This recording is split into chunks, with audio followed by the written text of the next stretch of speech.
नमस्कार, आप देख रहे हैं बड़ा मुद्दा। मैं हूं आपके साथ शमशेर सिंह। आज बड़ा मुद्दा में हरियाणा कैबिनेट की बैठक में हुए अहम निर्णयों के साथ साथ मानसून सत्र की तारीख तय होने पर चर्चा करेंगे। हरियाणा सरकार ने चंडीगढ़ स्थित सिविल सचिवालय में मुख्यमंत्री नायब सिंह सैनी की अध्यक्षता में हुई कैबिनेट बैठक में कई महत्वपूर्ण फैसले लिए।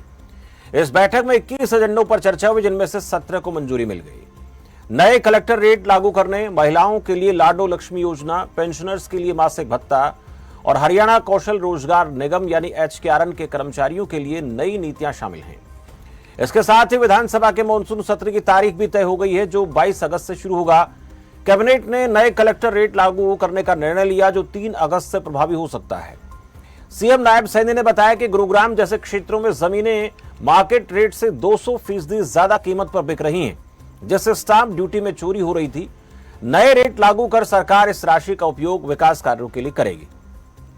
वह सीएम ने लाडो लक्ष्मी योजना के तहत महिलाओं को 2100 रुपए मासिक देने की घोषणा की है और इसके लिए जल्द ही पोर्टल खोला जाएगा, जहां पंजीकरण शुरू होगा।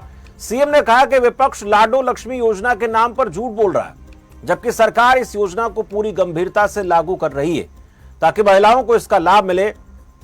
वहीं कैबिनेट ने पेंशनर्स के लिए नई सुविधाओं की घोषणा की। 61 से 70 साल की आयु के पेंशनर्स को 5000 रुपए और 70 साल से ज्यादा उम्र वालों को 10,000 रुपए मासिक भत्ता दिया जाएगा। इसके अतिरिक्त 60 साल से ज्यादा आयु के पूर्व विधायकों को 10,000 रुपए मासिक चिकित्सा भत्ता प्रदान किया जाएगा। HKRN के तहत कार्यरत 1,20,000 अस्थायी कर्मचारियों को रिटायरमेंट तक नौकरी की सुरक्षा देने के लिए SOP को मंजूरी दी गई। ये कदम कर्मचारियों के लिए दायित्व, सामाजिक सुरक्षा सुनिश्चित करेगा। वहीं गन्नौर में 3,050 करोड़ रुपए की लागत से अंतर्राष्ट्रीय स्तर की मंडी बनाई जाएगी। इसके लिए नाबार्ड से 1850 करोड़ रुपए का ऋण मंजूर किया गया। यह मंडी हरियाणा के साथ साथ पड़ोसी राज्यों के किसानों और दिल्ली के व्यापारियों को लाभ पहुंचाएगी। इसके साथ ही संविदात्मक कर्मचारियों के लिए सेवा सुनिश्चितता अधिनियम 2024 के तहत नियमों को मंजूरी दी गई। तो एक तरफ नायब सरकार की तरफ से कई अहम फैसलों पर मोहर लगी है, वही सत्र की तारीख का भी ऐलान हो गया। इस पर सरकार क्या कहती है और विपक्ष को लेकर हम बात करेंगे कि उनकी क्या तैयारी है मॉनसून सत्र को लेकर। राजनीति के जानकार इस मुद्दे पर क्या कहते हैं, इन पर विस्तार से हम बात करेंगे। 17 महत्वपूर्ण एजेंडों पर मोहर लगी, इस पर कुछ महत्वपूर्ण विषयों पर भी बात हम करेंगे। लेकिन सबसे जरूरी होगा हरियाणा विधानसभा का मानसून सत्र। इसके लिए सरकार किस तरह से तत्पर है, तैयार है, और विपक्ष की इसको लेकर क्या तैयारी है।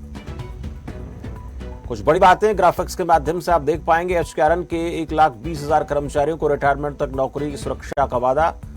22 अगस्त से सत्र शुरू होगा। हरियाणा के गन्नौर में 3,050 करोड़ की अंतर्राष्ट्रीय मंडी। 70 साल से ऊपर के पेंशनर्स को 10,000 रुपए मासिक भत्ता। 61 से 70 साल के पेंशनर्स को 5,000 रुपए मासिक भत्ता। पूर्व विधायकों को 60 साल बाद 10,000 रुपए चिकित्सा भत्ता। पंचकुला एग्रो मॉल अलॉटियों को विवाद समाधान 2 नीति। लाइसेंसधारी बिल्डर्स को राजस्व रास्तों के उपयोग की अनुमति दी गई है। संविदा कर्मियों को सेवा सुनिश्चित अधिनियम 2024 के तहत सुरक्षा। तो कुछ बड़ी बातें हैं, इनको आप लगातार देख सकते हैं, लेकिन अहम ये कि आज जो बड़े फैसले लिए गए हैं, मोहर लगी है। इसके साथ साथ हरियाणा विधानसभा के मानसून सत्र को लेकर भी बात करेंगे। मेरे साथ फिलहाल प्रियदर्शनी सिंह हैं, प्रवक्ता भारतीय जनता पार्टी से हैं। राकेश सौदा कांग्रेस पार्टी से प्रवक्ता हैं। अमनदीप केसरी इनेलो पार्टी प्रवक्ता मेरे साथ हैं। अजयदीप लाठर वरिष्ठ पत्रकार मेरे साथ हैं। आप सभी का इस चर्चा में बहुत बहुत स्वागत है। मैं पहले प्रियदर्शनी जी आपसे सवाल करना चाहता हूं। आज कुछ महत्वपूर्ण एजेंडों पर सरकार ने मोहर लगाई है, कितना अहम इनको सरकार मानकर चल रही है, और इसके साथ साथ हरियाणा विधानसभा के मानसून सत्र को लेकर भी सरकार की तैयारी है। 22 अगस्त से इसकी तैयारी चल रही है। हालांकि समय सीमा को लेकर अभी BSC की बैठक में तय होगा। आज के इस बैठक को कितना अहम बीजेपी मानती है?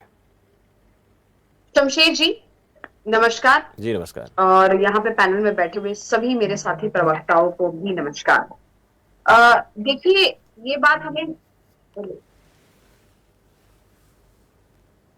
आवाज आ रही है आपको शमशेर जी? सुन पा रहा हूँ जी प्रियदर्शनी। आवाज आ रही है आपको शमशेर जी? हाँ, मैं आपको सुन पा रहा हूँ प्रियदर्शनी जी। आ रही है? जी ठीक।